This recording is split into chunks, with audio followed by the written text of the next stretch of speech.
কুমড়ো আর উচ্ছে দিয়ে ভাজা। চলুন দেখতে থাকুন। সামান্য তেল দিয়ে দেব কুমড়ো উচ্ছে ভাজার জন্য। উচ্ছে ভাজার জন্য একটু সর্ষে দিয়ে দেবো। সর্ষেটা দিলে খুব দারুণ একটি সেন্ট হয়। এবার আমি উচ্ছে আর কুমড়োটা দিয়ে দেবো। নিরামিষ রান্না বন্ধুরা।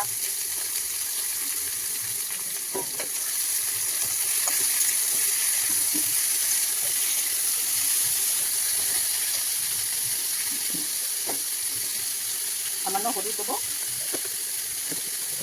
আর দেবো স্বাদ মতো নুন।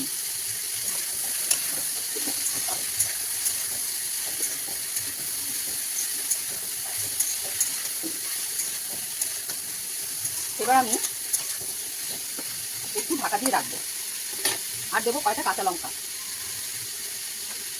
ঢাকা দিয়ে রাখবো যাতে সবজিটা সেদ্ধ হয়। উচ্ছে আর কুমড়ো ভাজাটা আমার প্রায় হয়ে গেছে, এবার আমি নামিয়ে নেব। উচ্ছে আর কুমড়ো ভাজাটা আমার একদম রেডি। ফাইনাল লুক দেখে নাও।